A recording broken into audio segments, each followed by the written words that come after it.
podcast from the Lutheran Church Missouri Synod's Office of National Mission. This is God's Mission Here. Thanks so much for joining us. I'm your host, Steph here with my guest and friend, Julianna Shults.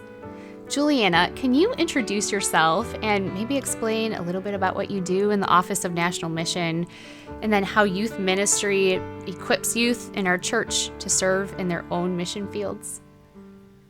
Absolutely.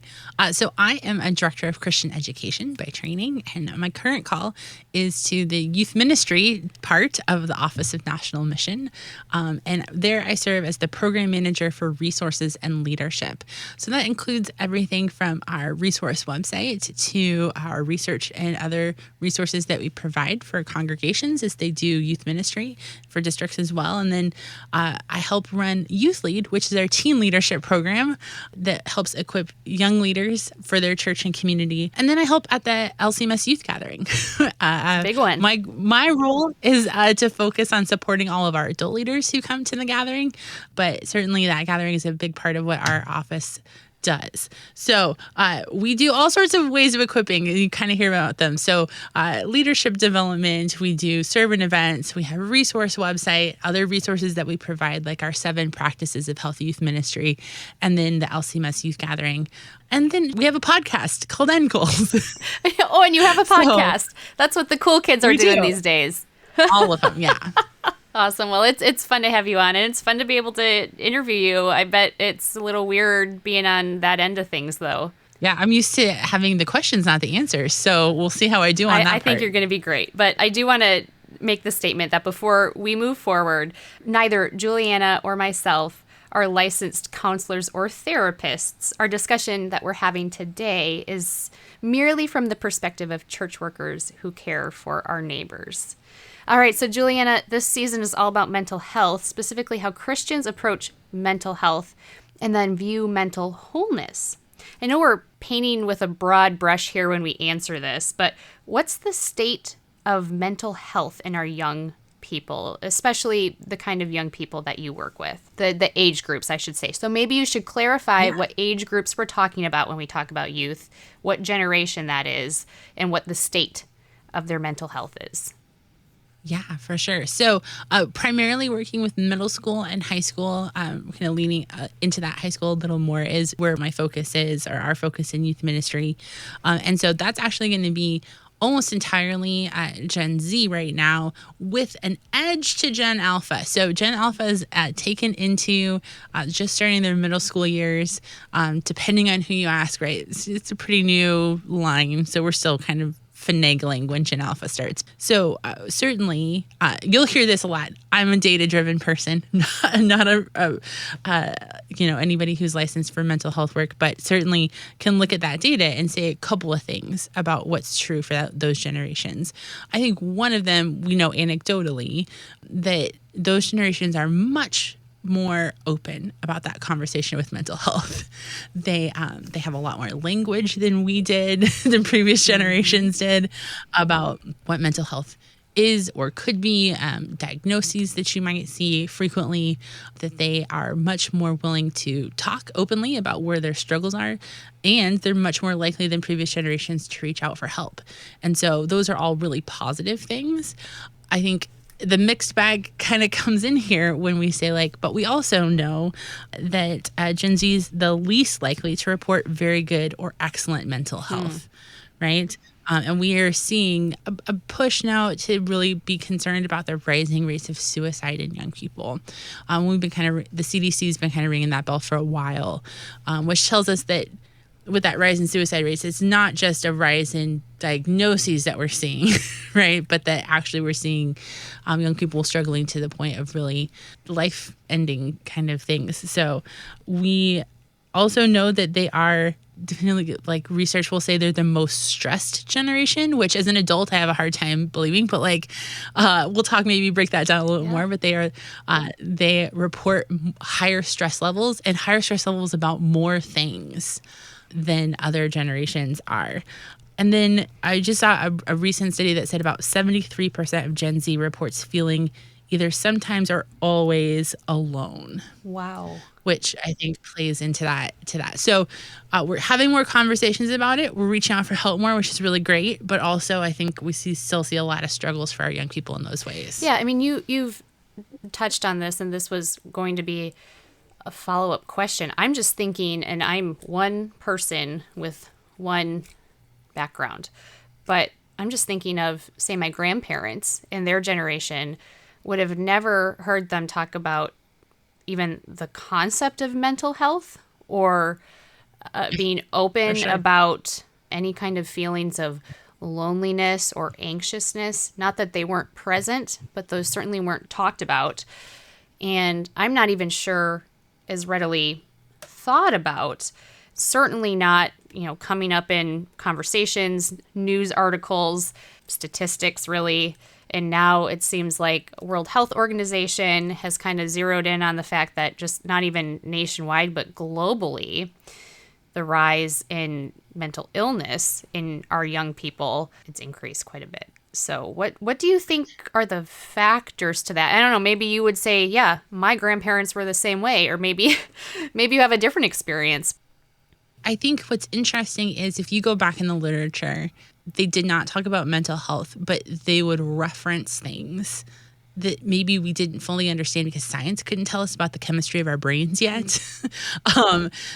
People who came back, for example, from World War II and really struggled with what we would now call PTSD.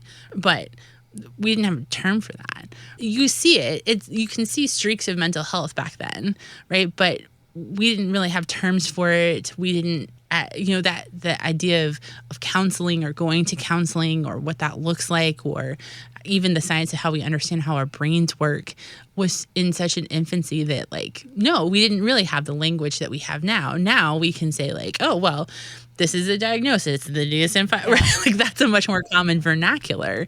And that helps us to have that conversation versus, and I do think there was a ton of shame attached to it for a long, long time, right? Shame and judgment that when I struggled with mental health, that was indicative of maybe sin. Maybe it was, the church certainly played into that a little bit, or that just culturally, that meant I was doing something wrong, and that was something shameful that I shouldn't talk about, which I think we see that transition now. Now, I will say that's true for a lot of diagnoses like depression and anxiety, but there's still a lot of shame and quiet, because I don't want to talk too much about maybe more extreme mental health diagnoses like schizophrenia. There's a lot more difficult language that we still have to work out on pieces like that. Julianna, I'm so anxious to hear your answer and your thoughts on this. What factors do you think have influenced the mental health of our youth? Well, we could say maybe in a positive way, but also negatively. What has driven, you think, the higher suicide rates, the higher levels of loneliness reported? Yeah. I don't think you're going to get away from talking about technology. So maybe we talk about it first, right? I think there is a clear set of data that says with the rise of technology came the rise of some increased mental health struggles. So I don't think that's not just for this generation. That's not just for young people, right? We don't want to just say oh, that's just true for teenagers. I think we all struggle with our mental health a little because we are tied to different kinds of technology. And that's not always good for us, right? So I do think we have to start there, which is, we can see in a lot of the research that says that particularly girls who are heavy users of social media are 3 times more likely to be depressed than non-users, right? For boys, it's twice as likely if they're heavy social media users, right? And we know that most teenagers are heavy social media users.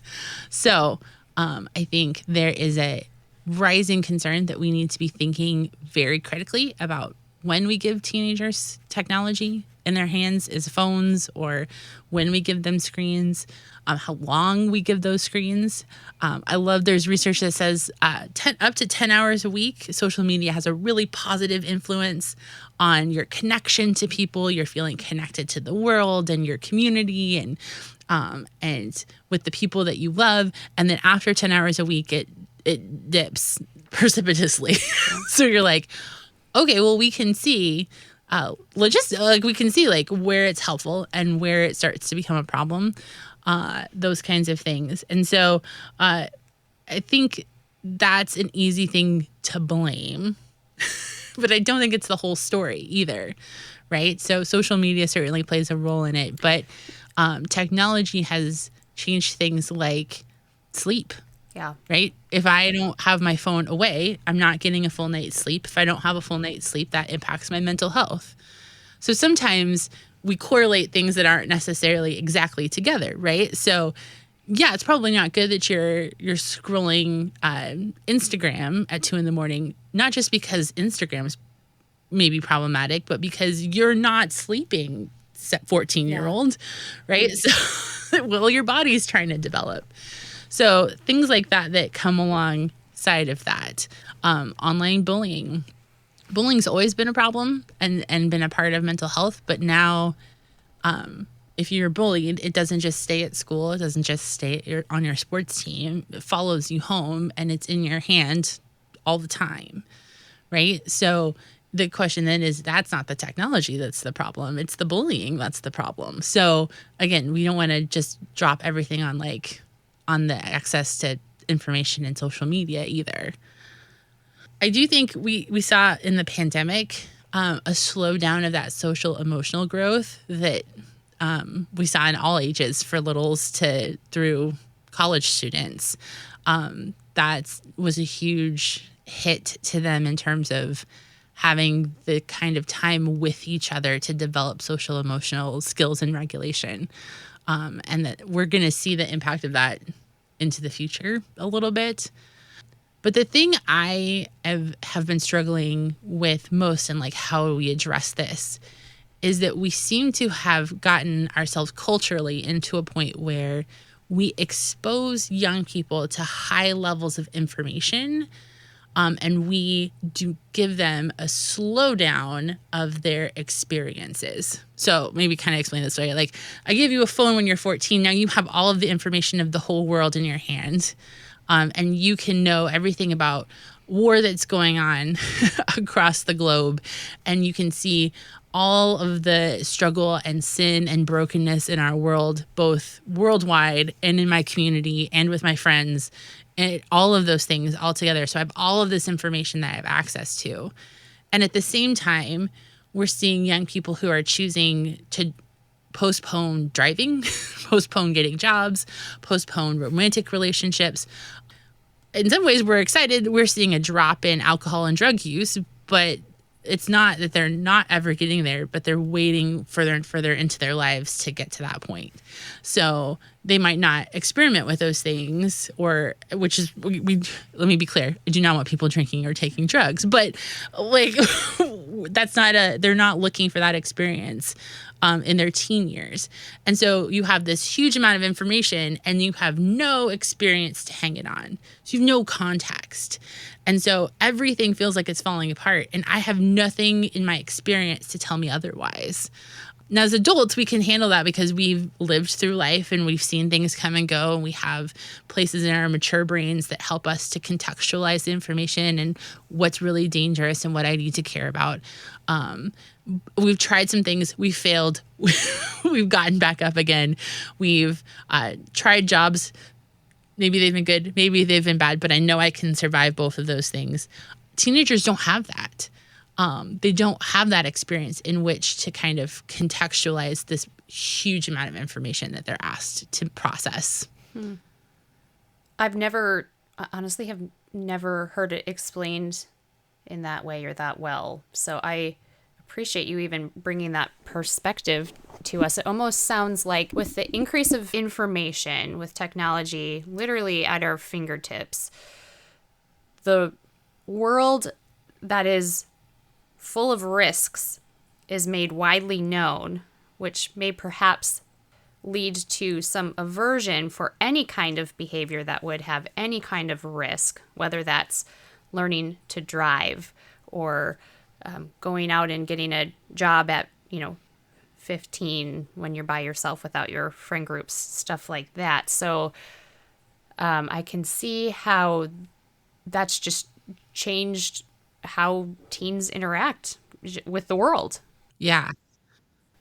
And it's easy then to go like, yeah, I would be anxious and depressed too if all I heard was all of the terrible things in the world and I had no context in which to say like, or I'm struggling with my identity and I don't know who I am, but I see all of this around me, or I'm trying to figure out my place in this world and everything kind of looks terrible and I'm just not really sure about anything and I have no experience to hang that stuff on.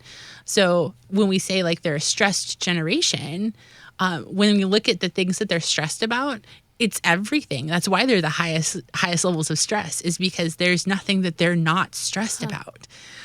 They're stressed about gun violence and world violence and politics and and I'm like, well, yeah, no wonder you're anxious, right? I get that information, and as an adult, I know that there's things that I care about, there's things that I can do, but also I know what I have control over and what I don't have control over. I have an ability to kind of process that information well and come out with what I need to be doing actively. They don't. They just get that information and just kind of sits there for them. So I think part of that is having adults and parents around them to say like, okay, well, let's talk about those things. Let me externally process that for you so that you understand what we can do and what we can't do and what we pray about and what we go to scripture about. How do we take our faith and how does that help us understand sin and this brokenness in this world, and what is our responsibility as baptized children of God to be out there. And like, as we do those things, I think helps them gain skills that help them keep healthy mental wholeness, rather than drop into that struggle. I was just going to say, really, the burden lies on the adults to help these, incoming generations of young folks to be able to handle this new amount of information in a responsible way, to pause, to reflect, to consider, to work through. And so how can adults help youth through this growing up? How can adults help young people strive toward mental wellness rather than anxiousness or loneliness? What do we need to be doing? I think as Christians, the first thing I do is like, let's model for them well what that looks like in our own lives. That we're consistently in worship, that we're consistently in scripture, that we pray, that they see us doing that and us talking about that as a way that we help our spiritual lives, but also our mental health as well, right? That we are modeling that for them. So they're like, these are good things for us because God gave them to us because they help us to understand, contextualize, process difficult things. Right? I know I have a God who's bigger than all of the brokenness in this world. I know I am a chosen and loved child of God through my baptism. Those things help me navigate through all of that information, right? Because those things are always going to be true. So being able to model that for them, I think I call it maybe loaning our experiences to them. And you got to be careful. Like, I don't want to loan all my experiences to them, right? Like, there's some stuff they don't need to know about. But as much as I can say, like, I want to validate that feeling that you're having right now, but also I want to tell you that this is my experience, is that feeling doesn't last forever. So, like, how do we help you? Think about this, process this, get to the other side of this, because there is another side of this.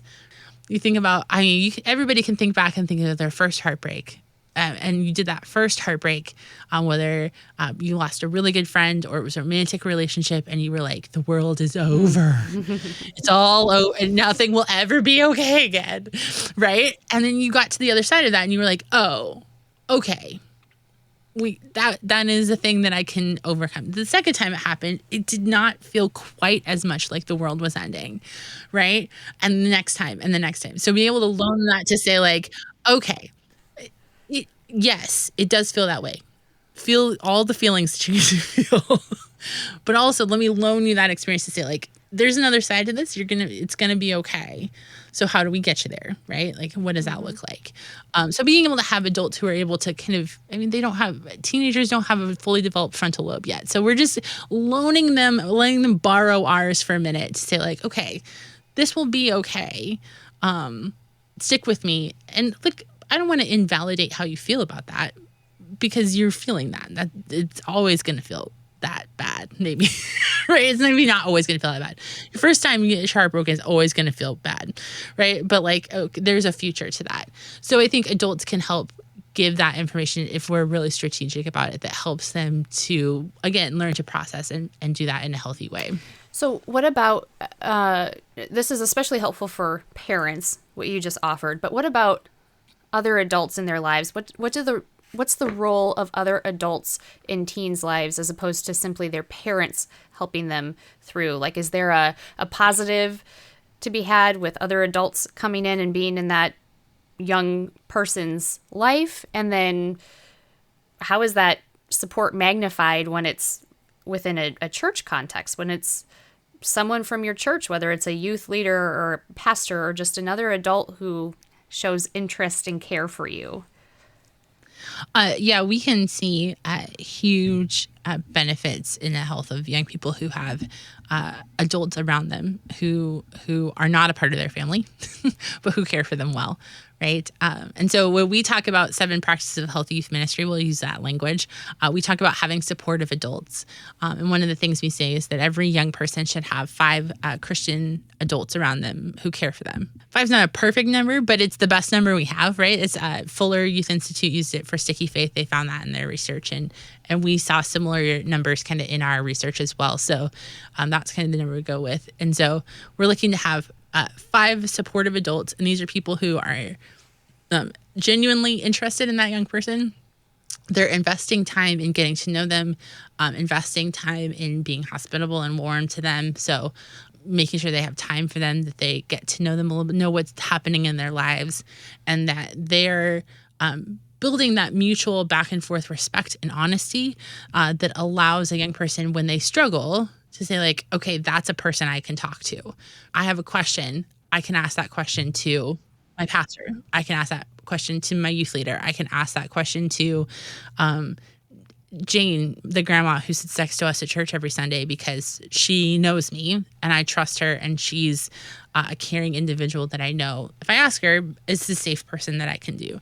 I love that when we did our retention study, we saw that young people who had at least one person in their church that was a safe person to talk to had a much better level of retention in the church overall than those that didn't, right? So it's healthy for mental health. It's healthy for the church. Everybody gets to be a part of that.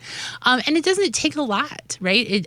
It's making sure you know somebody's name, using it, asking them questions, finding teenagers are not scary. I promise. Adults can go in and be like, hey, tell me about you. Like, what are you passionate about? What are you interested in? Can we find some common ground, whether it's a sports team that we both love, or a television show, or an interest in Frisbee golf? I don't know what it is, but like, you can find those commonalities, and that can be a great place for you to do that. And that allows that young person then, if there's a topic maybe they don't want to talk to their mom and dad about, that they have another person that can be there, that will walk with them, that will walk through good things and bad things. They're going to celebrate them. They're going to be there in times of transition and crisis, but that all of that is going to be a space where that adult can have a really powerful impact. And what I love about that is that statistically we look at it, and that young person only needs to know that they can talk to that adult if they have a hard time. They don't actually need to have a conversation with them, right? The benefit comes in knowing they have that person even before they have a hard conversation with them.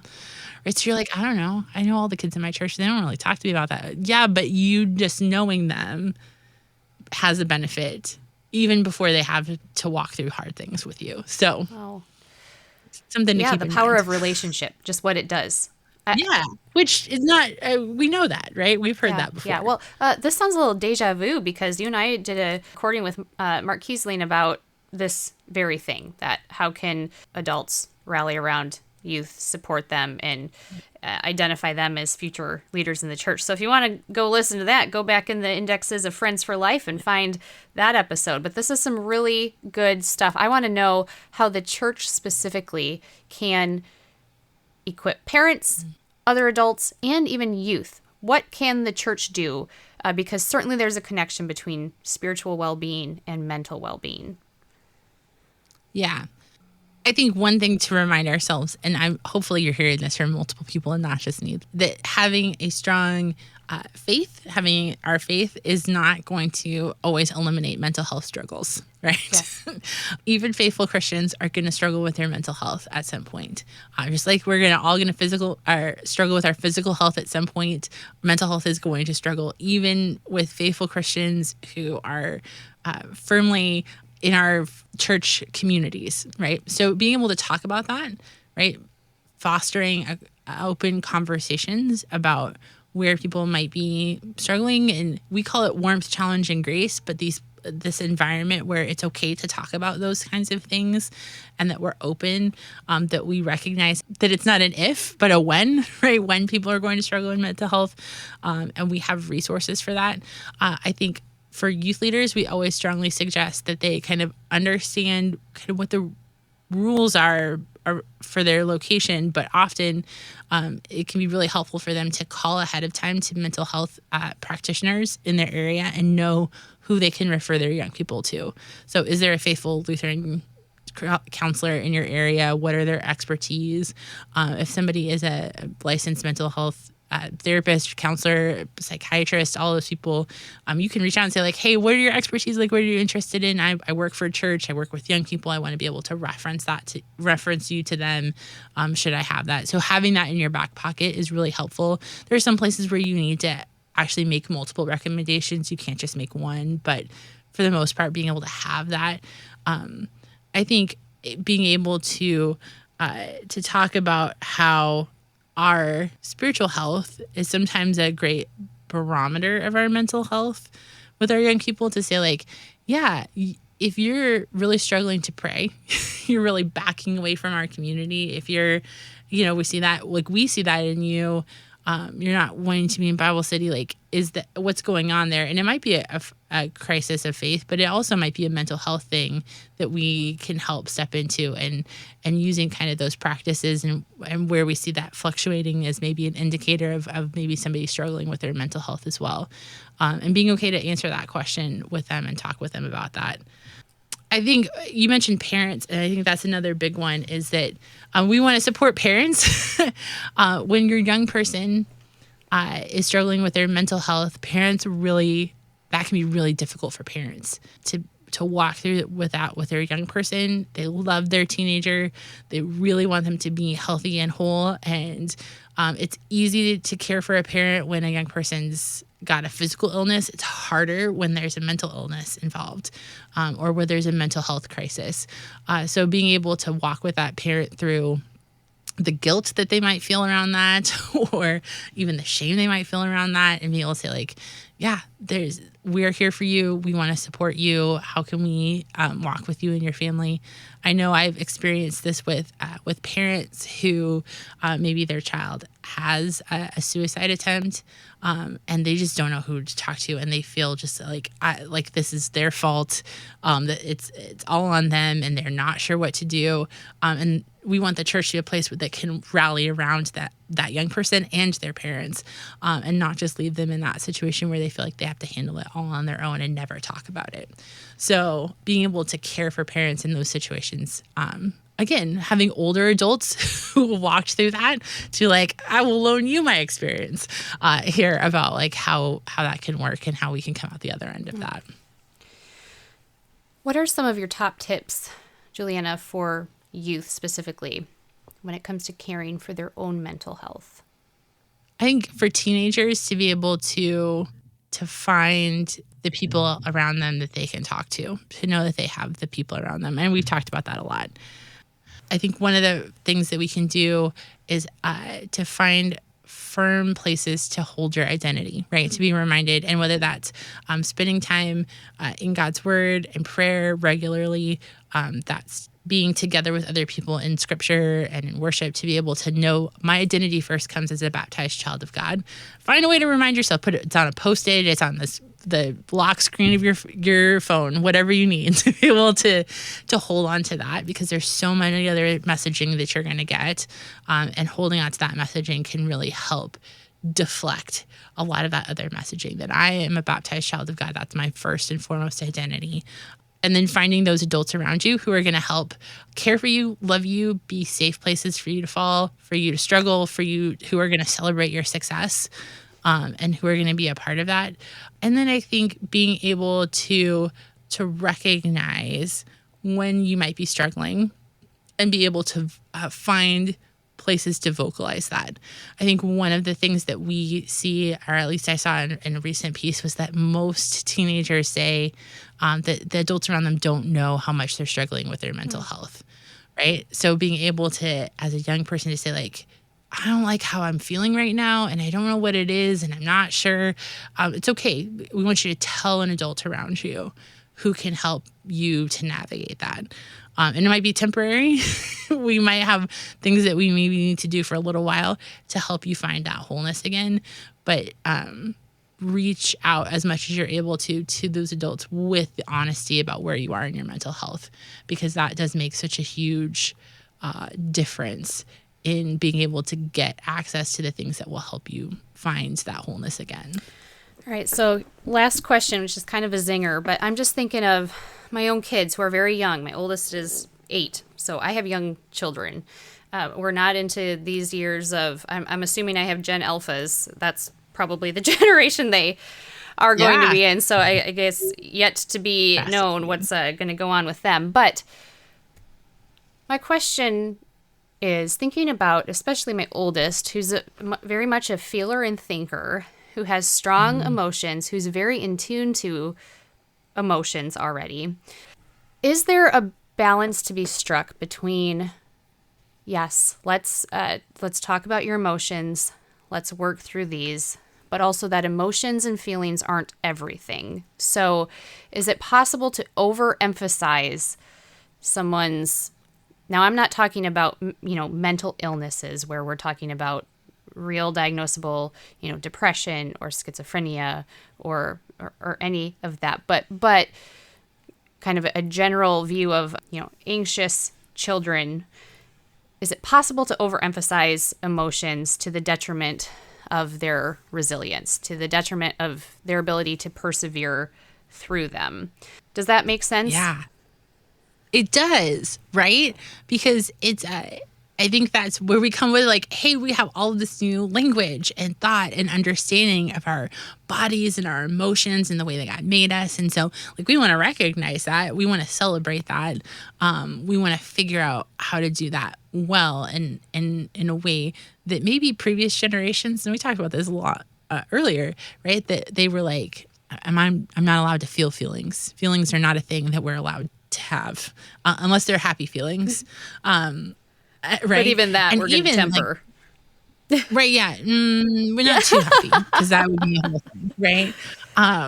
Right. So like, I think there is huge value in helping young people of all ages and even adults sometimes, the value of understanding a wide vocabulary for my emotions. Right? I can feel feelings other than happy and sad. I have a wide vocabulary for my emotions. I know what they do to my body, that I can see them, that I can identify them. Because in doing that, that does help me to go like, okay, that is a thing and I'm going to feel it. And then I'm going to figure out my way through it. Right? I'm not going to invalidate it. It's not going to pretend like it's not there. I'm not going to hide it. Right? That has its own ramifications. But I'm going to be clear about what it is I'm feeling and then figure out my way through it. I think it's huge, huge value, right? We can see that when we have a wide emotional vocabulary and a processing skill. That's where we see a lot of mental health, right? What we don't want to do is let teenagers who we love deeply, particularly, fester in that emotion, right? Yeah. Right? Or fail to identify it. They're like, I don't know, I just feel gross.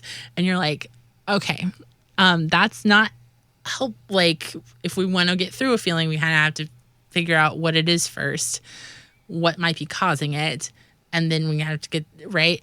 So you can't just not identify it, right? And you also have to figure out through it. You can't just don't want to just sit in it, right? So we talked about heartbreak earlier, right? Sometimes it's easy to identify where that came from, right? And I want to identify that's a loss. I'm going to talk about grief. I'm going to talk about disappointment. I'm going to talk about maybe where I feel shame because maybe I did something wrong in that process.